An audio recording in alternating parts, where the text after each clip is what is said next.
wadda a yau insha Allah ta'ala za mu fara gabatar da karatun littafin aƙida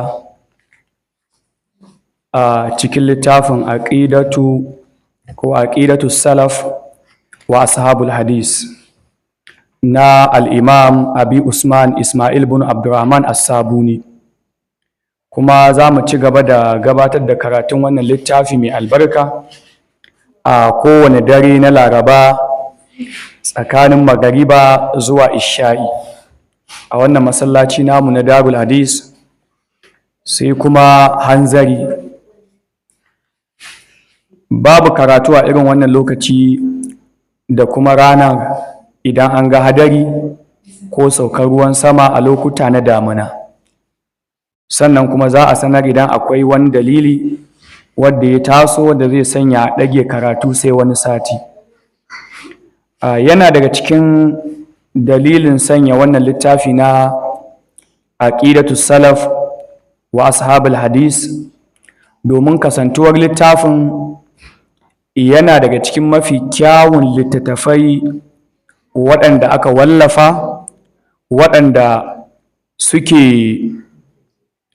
kawo mana hikaya ko kuma suke labarta mana, suke naƙalto mana mazhabar 'yan mazan jiya wato salafus salih. Sannan kuma wannan littafi na aqidatu salaf littafi ne wanda kusan ya game jumlolin aƙidu waɗanda suke mabambanta da kuma tafarki daban-daban wadda ake riko da shi da sunan addini ko da ake bauta da shi. Sannan kuma abinda malam ya kawo a cikin wannan littafi za ka samu yana kafa hujja da dalilai na alkitabu was sunna, wato in ya kawo magana sai ya ɗaura wannan magana da aya ko kuma hadisi ko kuma zantuttuka na magabata daga cikin wannan al'umma ɗin, kuma yakan kawo ne da jimloli waɗanda suke gamsassu kuma waɗanda suke a fili tare da tacewa da kuma tsaftacewa a bisa kyakkyawan salo. Sai ya zama wannan littafi na aqidatu salaf yayi daidai da kamar sunan mawallafin sabun, wadda sai ya zama wannan wani sabulu ne wadda yake wanke zukata daga datti da ƙazanta na son zuciya da bid'a. Sai ya zama ya bar aƙidar nan tana nan faraƙal tatacciya wadda take da amfani, wadda wannan shi zai zame mana darasi na farko daga cikin jeren giyar karatuttuka na wannan littafi da za su biyo baya insha Allah ta'ala. Malam ya ce sababu ta'alifil kitab, dalili ko sababi wadda ya sanya malam ya wallafa wannan littafi din. Malam sai ya fara da alhamdulillahi rabbil alamin wal aqibatu lil muttaqin wa sallallahu ala muhammadin wa ala alihi wa sahbihi ajma'in, amma ba'du. To malam yace alhamdulillahi rabbil alamin, dukkan yabo da godiya su ƙara tabbata ga Allah wadda yake shine ubangijin halittu. Wal aqibatu, ƙarshen al'amari, cin moriyar al'amari da alkhairai dukka waɗanda suke rabauta, ƙarshe mai kyawu to yana komawa ne zuwa ga waɗanda suka ji tsoron Allah. Malam ya ce Allah ya yi daɗin tsira da aminci ga Muhammad da alayensa da sahabbansa baki ɗaya. To malam ya ce amma ba'du, bayan haka ya ce fa inni lamma warattu amul dabrasatan wa bilada jilan mutawajjihan ila baitullahi haram. To malam da yake bayani yake cewa dalilin da yasa ya wallafa wannan littafi, wani lokaci ya tafi zai je Makka domin gabatar da ibada kamar yadda za mu zo mu ji.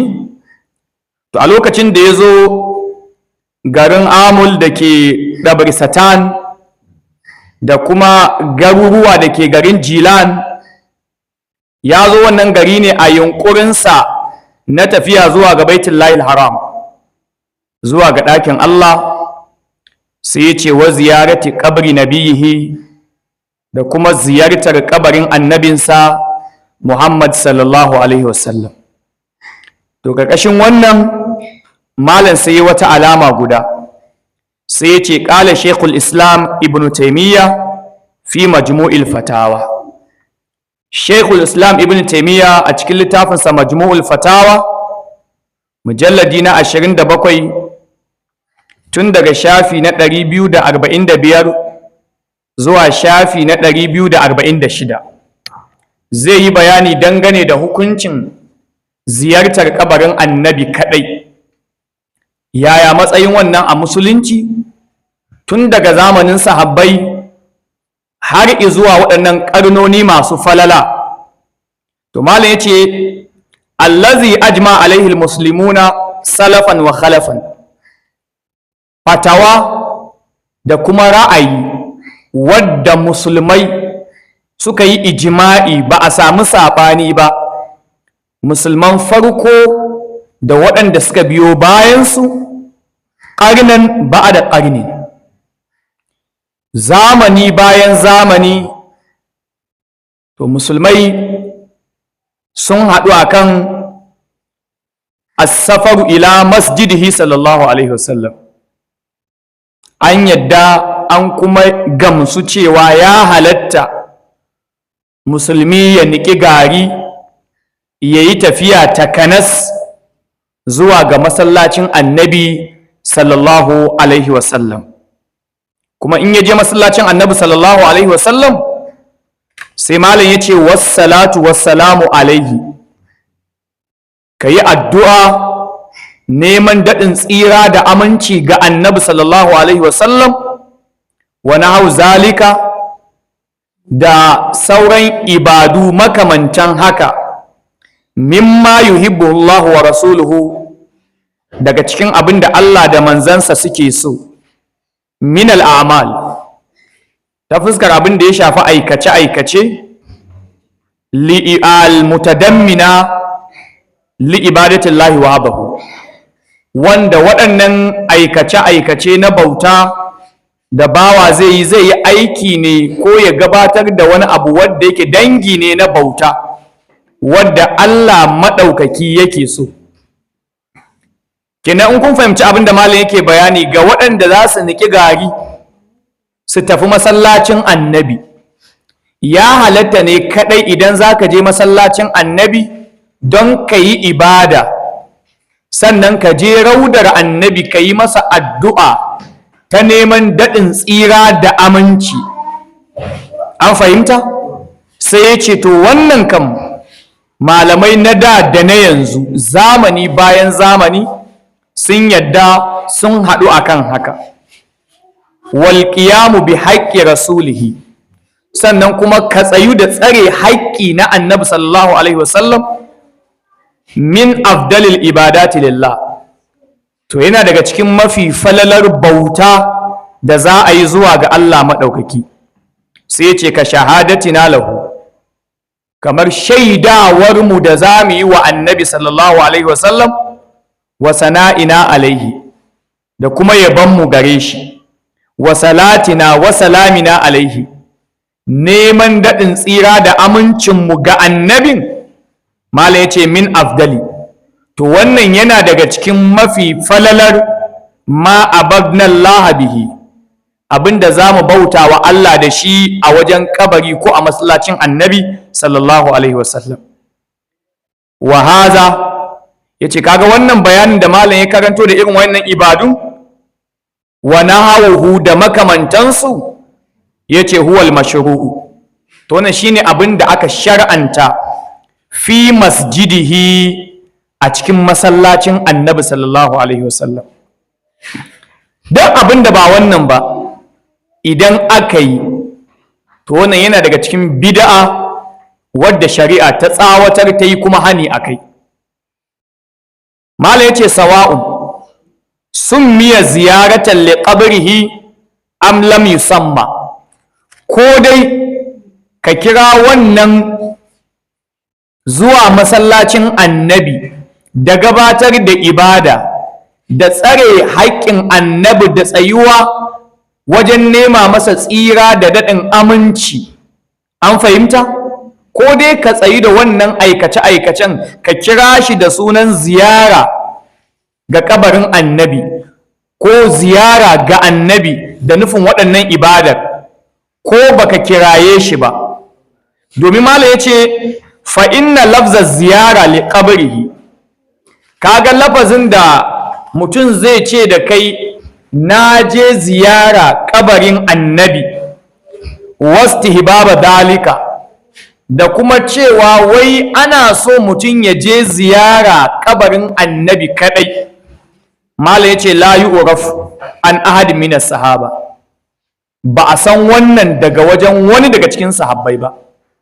Babu wani sahabi da aka taba ji ya ce bari ya niki gari ya kai ziyara makabarin annabi kadai, sai dai bari ya kai ziyara wa masallacin annabi da nufin ya je ya tsayi da ibada wadda Allah ya shar'anta, sannan ya tsayu da addu'a da fatan alkhairi ta hanyar neman daɗin tsira da aminci ga annabi sallallahu alaihi wasallam. An fahimta? Amma a ce wai an kai ziyara irin wannan lafazin ba a samu wani daga cikin sahabban annabi sallallahu alaihi wasallam yana faɗinsa ba. Sai ya ce balil manqul an ibnu umara, sai dai abin da aka cirato ko aka ruwaito daga ibnu umar, wa man wafaqahu, da wanda yayi daidai da shi a wajen ra'ayi da fahimta, shine assalamu alaihi hunak wassalat. Idan mutum ya je masallacin annabi to zai je yayi neman daɗin tsira da sallama da aminci ga annabin sallallahu alaihi wasallam. Sai yake cewa wahum, kuma su sahabban annabi, la yusammuna haza ziyaratan liqabari, ba sa kiran wannan da nufin ziyara wa kabarin annabi sallallahu alaihi wasallam. Mala yace fa kaifa billazi lam yakunu yaqifuna inda alqabri bihalin wa hum jumhuru sahaba. Sai yace to yaya hakan ma zai kasantu ga waɗanda ba ma sa tsayuwa a wajen kabarin da wani hali daga cikin halayya, sukan je su yi ibada kuma su miƙa gaisuwarsu da addu'a da fatan alkhairi wa annabi sallallahu alaihi wasallam. Malam ya ce wa amma sai dai kuma mabtada'ahu ba'adun nas, akwai abin da waɗansu daga cikin mutane suka ƙirƙira mina shirki, ta fuskar shirka wal bid'i da kuma bid'o'a, wasan ma zalika, sai suka kirayi waɗannan bid'o'in nasu da waɗannan shirkokin nasu, sai suka kiraye shi da ziyaratan liqabrihi, ziyara ga kabarin annabi sallallahu alaihi wasallam, tare da cewa a fakaice bid'o'i ne da wasu shirkoki suka shirya, sai ya zama sun lullube wannan bid'a da shirka da faɗin ko da sunan ziyara wa kabarin annabi sallallahu alaihi wasallam. Malam ya ce fa huwa min jinsin ziyaratil bid'iyya, to wannan yana daga cikin nau'in ziyara ta bid'a allati tuf'alu, wanda ana aikata ta inda qabari ghairihi, a wajen kabarin wani annabi. Ba kabarin annabi ne kadai ake ma irin wannan ziyara ta bid'a da shirka ba. Za ka samu ɗaiɗaiku daga cikin mutane, wani zai niƙi gari ya tafi wata ƙasa ko ya tafi wata jiha da nufin ya kai ziyara kabarin wani malami ko wani shehi ko wani waliyi ko wani makamancin haka. Ba iya kabarin annabi ne kadai ake nufa da irin waɗannan bid'o'a da waɗannan shirkoki din ba. Shine abin da malai yake so ya gaya maka.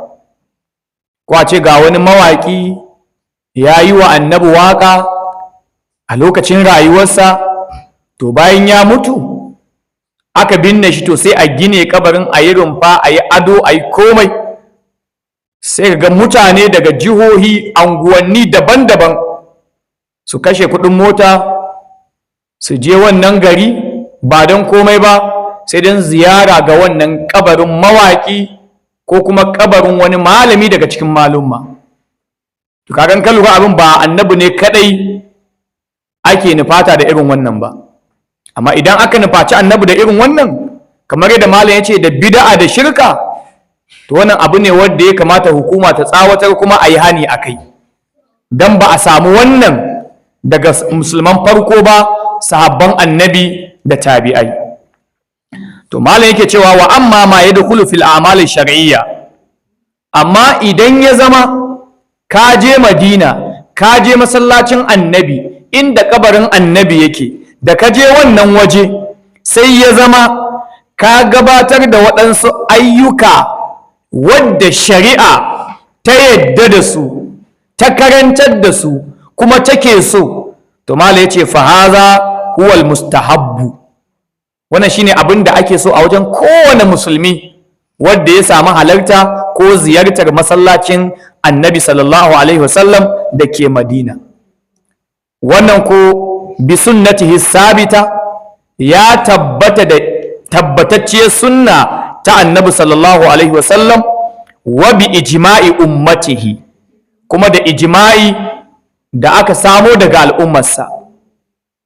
Summa min a'immatil ilmi, sannan kuma ibnu taymiya ya ci gaba da bayani, yace an samo hakan, an fahimta, daga jagorori ma'abota ilimi, man la yusammi hadha, waɗanda ba sa kiran irin wannan ziyarar da sunan ziyaratan liqabrihi, ziyara ga kabarin annabi sallallahu alaihi wasallam, bal mala yace hasalima yakrahu hazihi tasmiya, malamai suna kyamar kiran irin wannan ziyara da faɗin cewa ziyara ce wa kabarin annabi sallallahu alaihi wasallam, fadlan ballantana an ya kula, har ka ji wani daga cikinsu yana cewa inna zalika safarun ila kabarihi, cewa wai ai tafiya ce aka yi kawai don kabarin annabi.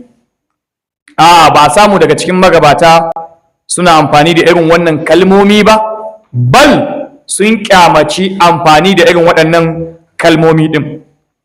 Malam ya ce wa qad sarraha man qala zalika, akwai waɗanda suka bayyana, suka fito da irin wannan fili, kamar Malik, Imamu Malik wa ghayruhu da waninsa, bi annal musafira ila hunaka, suka ce duk wanda ka ji yayi tafiya zuwa ga masallacin annabi, iza kana maqsuduhu alqabr, idan manufar tafiyar zuwa Madina kawai dan ya je kabarin annabin ne kadai, ba ya je masallaci yayi sallah yayi ibada, ya nemi daɗin tsira da aminci, ya miƙa gaisuwa da sallama ga annabi ba, a'a kabarin kadai ya nufata, Imamu Malik da wasunsu suka ce annahu safarun manhiyun anhu, wannan tafiya ce wadda aka hana, aka tsawatar, ba a yadda da irin wannan tafiyar ba.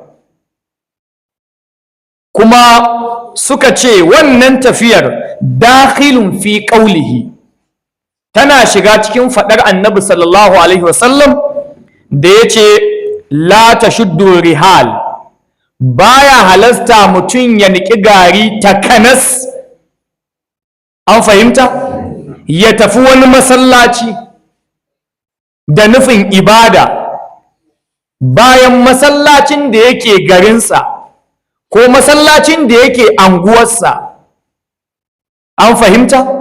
To ba a yadda mutum ya tsallake masallatan garinsa ya tafi wani masallaci takanas ya ɗaura siddi ya tada dabba ko ya kashe kuɗin mota ko jirgi, to ba a yadda ya wannan tafiyar ba illa ila salasati masajid, sai idan mutum zai yi tafiyar ne zuwa ga masallatai guda nawa? Guda uku. Masallacin Makka, masallacin Madina, sai kuma masallacin Baitul Maqdis shine Jerusalem ko? To waɗannan masallatai guda uku suna da falala ɗoriya akan masallatan da ba su ba, kuma ibada a cikin kowane masallaci tana da falala ta musamman akan wanda ba su ba. Yanzu wanda ya sallah a masallacin harami, darajarsa da ruɓanya ladansa ya ninninka ya ruɓanya wanda ya sallah a masallacin Madina. Shi kuma wanda ya sallah a masallacin Madina, darajarsa da ladansa bai kai wanda ya a masallacin harami ba, amma kuma ya fi wanda ya a masallacin Baitul Maqdis. To kuma wanda ya a wannan masallacin shi kuma ya ɗaran ma wanda ya a sauran masallatai waɗanda ba wannan ba. To idan ba ibada ba, shari'a bata sahale, bata halatta wa mutum ya bar masallacin anguwarsa ko na garinsa ya tafi wani masallaci da nufin ibada ba, in ba waɗannan masallatai guda uku ba, balle maganar ziyartar kabari. Kaga sallah tana da muhimmanci fiye da ziyara, to amma sai aka yi mata wannan ƙaidi ɗin. To sai malam ya ce wa anna safara, amma kun ga tafiya allazi huwa ta'atun, wadda wannan tafiya ce ta ɗa'a, biyayya ga Allah, wa qurbatun, da kuma neman kusanci. To sai malam ya ce an yi kusa da safaru, wadda zai je masallacin Madina ya zama abin da ya ƙudurce, abin da ya nufata, ya tafi ne li ajalis sala, dan ya je ya yi sallah. Wa annahu, domin shi mutum musulmi, lau nazara an yusafira ilal Madina, da zai yi alwashi ya yi bakance, misali ka ce idan Allah ya biya mun bukata ta kaza, na yi alkawarin zuwa masallacin Annabi, ba wai don kai sallah ba, a'a za ka je. To sai malam ya ce li ghairi sala, ya yi wannan alwashin ne ba wai don ya je masallacin ya sallah ba. Fil masjid suka ce fa innahu yunha, to za a hana shi anil wafa'i bi nazrihi, za a hana shi cika wannan wannan alwashi da yi, li'annahu nazaru ma'asiya, domin yana zama alwashi ne na saban Allah. In kun fahimci bayanin da Ibn Taymiyyah yayi a cikin Majmu'ul Fatawa a daidai wannan gabar, abin da ya jawo hankalin malam yayi magana anan shine fadin a Sabuni da yake cewa lokacin da ya fita zai je harami, da ya zo waɗannan garuruwa guda biyu, Dabrasatan da kuma Jilan, an fahimta, ya nufi Baitul Haram, sai ya ce wa ziyarata qabri nabiyihi, da kuma ziyartar kabarin annabinsa. Shin ya halatta? Sai malamai suka ce a'a, abin da yake nufi da ziyartar kabarin annabi sallallahu alaihi wasallam, wato zai je masallacinsa da ke Madina ya yi sallah, sannan an fahimta ya miƙa gaisuwa, ya yi fatan daɗin tsira da aminci ga annabi sallallahu alaihi wasallam. Domin baya halatta mutum ya nufi Madina kadai don ziyara wa kabarin annabi sallallahu alaihi wasallam. Suka ce hasali in ka ji irin waɗannan malaman, waɗansu daga ciki suka kira ziyara, sun faɗi ne ba da nufin ziyara kaɗai ba, a'a sun faɗi ne da nufin zuwa Madina a yi ibada, sai kuma a tsayi da tsaye da haƙƙin annabi sallallahu alaihi wasallam, gaisuwa da yabo da miƙa da neman aminci. an fahimta. Suka ce hasali ma malamai daga cikin magabata suna kyamar yin amfani da lafazin ziyara din.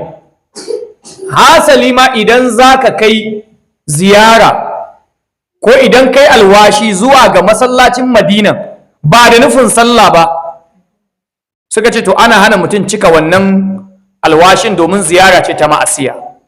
To gyaran da ake faɗi kenan, in malam yana nufin ziyara da nufin zai je masallacin annabi yayi sallah, yayi duk abubuwa na ibada da shari'a ta yadda in ya je Makka kuma ya zo masallacin annabi nan ma ya tsayi da abin da shari'a ta ce a yi, babu laifi. Ya kira yakan da ziyara ne, duk da malamai suna kyamar faɗin haka ɗin, duk da shi ga manufarsa. Sai ya ce a lokacin da ya zo wannan garin, sa'alani ikhwani, wani daga cikin ‘yan uwana sai ya tambaye ni fiddini, ɗan uwansa a cikin addini, cewa an ajma alahum fusulan fi usuluddin. Dalilin da ya sa wannan bawan Allah ya tambaye shi shine buƙatuwar da al'umma take a ciki a wannan lokacin. Wato yana daga cikin ɗabi'a ta malamai bayan Allah waɗanda suke ta'ammuli da al'umma, suke karatu da karantar da al'umma, sun san irin matsaloli da irin bid'o'i da irin damuwa da al'ummomi suke fuskanta, musamman ta fagen aƙida.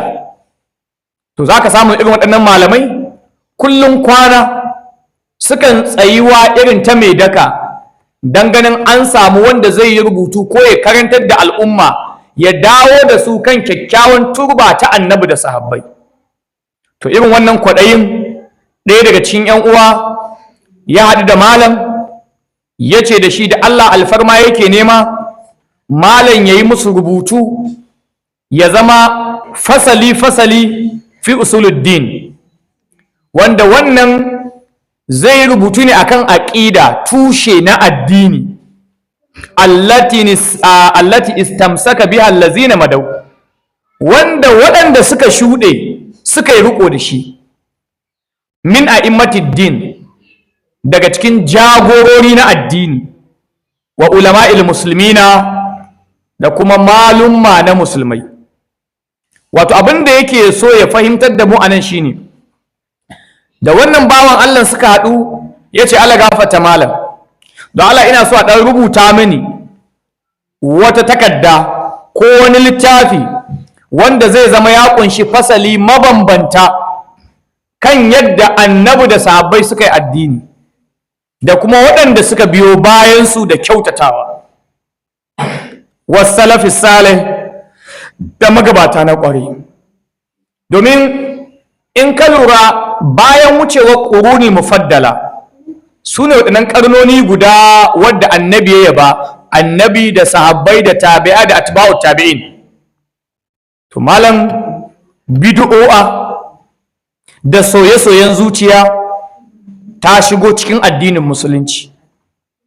To sai ya zama ana yunƙurin gurɓata kyakkyawan tsari da yanayi wadda annabi ya rase bar al'umma a kai. Sai ga wani malami ya kira wata tafiya tashi, wadda wannan tafiyar in ka bi ta za ka samu za ta raba ka da annabi da sahabbai ne, kuma bayan annabi ya tara sahabbai ya musu wasicci, mu ma ya mana wasicci. Wata rana yana zaune da sahabbai, annabi sai ya ja dogon layi guda ɗaya. Da ya ja wannan dogon layi, a gefen layin dama da hagu, annabi sallallahu alaihi wasallam sai ya ja waɗansu 'yan guntattakin layuka, sai ya ce kun ga wannan layin da ya miƙe ɗoɗar? Suka ce sai ya ce wannan shine tafarki na wadda Allah ya turo ni da sahabbaina. An fahimta? Sai ya ce kun ga waɗannan 'yan guntattakin layukan attached to wannan dogon layin? Sai ya ce waɗansu 'yan guntattakin hanyoyi ne, ya ce kar ku sake ku bi su, in kuka bi su za su raba ku da addinin Allah, addinin da Allah ya turo annabi, kuma su ɗin ba masu ɓullewa ba ne. Idan kuka fahimci bayanin, yanzu kowane layi a ina aka jona shi? a jikin wannan dogon layin da annabi ya zana. Kenan za ka ji aƙidu, ka ji ƙungiyoyi, ka ji ɗariƙu da sunan musulunci, kuma in ka bincika ka natsu da kyau babu wadda annabi ya yi bare kuma sahabbansa. Kun fahimci bayani? To sai ya zama rukuni wadda musulmi zai tsira da addininsa shine ya zama ma'auni ne guda uku. Duk abin da za a bauta wa Allah da shi ya zama a Ƙur'ani yake, ko ya zama a ingantacciyar sunna ta annabi sallallahu alaihi wasallam, ko kuma ya zama ƙarƙashin fahimtar sahabban annabi. To duk abin da ya fita daga wannan ƙaidin guda uku, to musulmi ana so ya hattara ya taka tsantsan. Malam idan ka ɗauko Ihya'us Sunna wa Ikhmadul Bid'a ta ɗan Fodiyo, ya kawo wani bayani a ciki. Ya ce wani bawan Allah ne mai son lada da kwaɗayi ta ibada. Yanzu ba idan an idar da sallah annabi ya karantar da mu yadda ake tasbihi ba? Za ka yi subhanallahi walhamdulillahi wala ilaha illallah ko wallahu akbar. Annabi duk ya faɗi irin adadin da ake so a yi. Domin shi al'amari na addini a tawakkufi, duk abin da ya shafi addini to ba a ƙarawa ba a ragewa. Ba za ka yi ba sai yadda aka ce ka yi, ba za ka tsaya ba sai inda aka ce ka tsaya. To haka al'amarin addini yake. To sai ga wani bawan Allah mai kwaɗayin lada, shi da ya tashi sai ya subhanallahi 100, walhamdulillahi 100, wallahu akbar nawa 100, wala ilaha illallah haka. Laifi ai ba laifi ba ko ba lada yake nema ba, amma me ya matsalar? Yayi ba yadda aka karanta su ba. Kun gane karatun da abin ke tafiya? Sai a ce wani ya zama salaf. Tunda ba za ka bari a yi wasa da imaninka ba, ba za ka bari a yi maka shirme da sunan addini ba, sai a ce ya yi salafawa ne. Kun gane lissafin?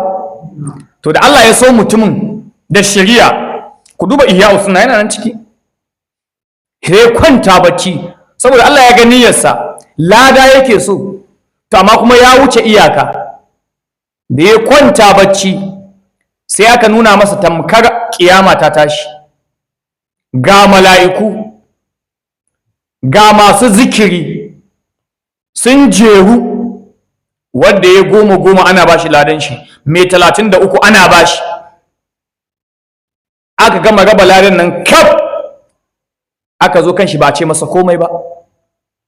Mala'iku suka naɗe kayan aiki za su wuce, sai ce yaya wanda ya kaza ma an bashi lada, wanda ya kaza ma an bashi, ya ni da na fi su ba a ce da ni ko a bani komai ba? Sai suka ce ma'aunin da aka bamu ga iyaka adadin, ba a bamu ma'aunin wanda ya 100 ba. Kayi gina ya tashi a mai aikin banza don ya wuce ka'ida. To sadda wani ya ce ka yi kaza da sunan addini za ka samu lada, sai ka ce akwai aya ko akwai hadisi ko an samu daga sabon annabi wanda ya haka? Sai ya ce kai kun fiye tsauri. Ba tsauri ba ne, kan gado kuka fi. Ka fahimta? Sahabin annabi ne yake cewa annabi, ka koya mana yadda za mu yi salati, yaya za mu yi maka sallama? Ka koya mana yadda za mu yi sallama, akwai da sallamar da salatin, sai da annabi ya zaunar da su ya koya musu. Dan sai wani ya ce maka ga wani salati kuma, wanda shi annabi har ya ƙara rayuwarsa ma bai san da wannan ba. Ba ruwanka da salatin mai salati, amma kai dai ka riƙe na Rasulallah, ba shi gina zuwa lafiya ba. Shata mawaƙin Hausa ya fi kan gado, shi ma mai ya ce na tsaya ga annabi Muhammadu, ya ce kuma ko tsaya ga annabi Muhammadu ba zai ji kunya a duniya ba, a lahira ma ba zai taɓe ba. Mawaƙi ne wannan maganar. To kai ma sai ka tsaya wa annabi Muhammadu sallallahu alaihi wasallam, duk abin da ya zo daga gare shi ka karɓa, wanda ya saba masa ka aji, tunda babu wani malami da Allah ya lizinta ma kabi in ba annabi sallallahu alaihi wasallam ba. Allah sa kuna fahimta. To shine yake so yanzu ana so a yi wani rubutu wanda zai karantar da jama'arsa yadda musulunci yake fiyau garau. don a dawo da mutane kan waye kan kyakkyawar turba. Sallah ce ake yin ta. Malam akwai wani asari aka ce akwai wanda zai shekara 70 da wani abu, ko shekara 40 da, ko 20 da, ko 60 da mutum yana sallah, amma daidai da rana ɗaya Allah bai karɓa ba. Dalili saboda bai yi ta yadda annabi ya karantar ba. Shi ku annabi caye sallu kama ra'aytumuni usalli. In dai za ka yi sallar da Allah zai karɓa wadda annabi ya karantar, sai irin sallar ta zama irin sallar annabi wadda ya karantar da sahabbansa. Sai mala yake cewa yana so a yi masa wani rubutu, a tattara masa wasu fasulai waɗanda in ya tattara, kuma ba fa na wasu yake so a ɗibo ba, a'a yana son fasalin da istamsaka biha allazina madaumin a immatid dini. A rubuta masa fasali wanda waɗanda suka shuɗe suka gabata daga cikin jagororin addini suka yi riko da su. Sai ya ce wa ulama'il muslimina, da malumman musulunci, sai ya ce wa salafus salih, da kuma magabata na ƙwarai. Nan za mu taƙaita insha Allah ta'ala. Mako mai zuwa ranar talata ko in ce daren laraba sai mu tashi a daidai wannan wajen kamar yadda muka alƙawaranta. A gobe idan Allah ya kai mu tsakanin magariba da isha'i irin wannan lokaci, za mu ci gaba da gabatar da tafsirinmu na mako ɓangaren maza. Shi ma kuma akwai, ga wanda bai da littafin, akwai photocopy. Za a yi photocopy gobe idan mun zo, bai fi naira 200 ba, sai ka bari kai ma ka ansa. Sai zama ranar Monday akwai littafin Bukhari, ranar Talata akwai littafin Aqida, ran Laraba kuma akwai tafsiri insha Allah ta'ala. Haka za mu ci gaba da gabatar da karatu da yardar Ubangiji. In Allah ya kai mu an gama gyaran gada, sai mu dawo mu sa karatun Riyadus Salihin da asuba, da irin su Bulugul Maram da Tarbiyatul Aulad insha Allah ta'ala. Abinda muka faɗi daidai Allah ka ba mu ladansa, wanda muka yi kuskure Allah ya gafarta mana. Subhanaka Allahumma wa bihamdika ashhadu an la ilaha illa anta astaghfiruka wa atubu ilaik. Assalamu alaikum. Ku nemi littafin duk da wasali a ciki. Ka gan shi ko? Da wasali mutum zai iya karanta.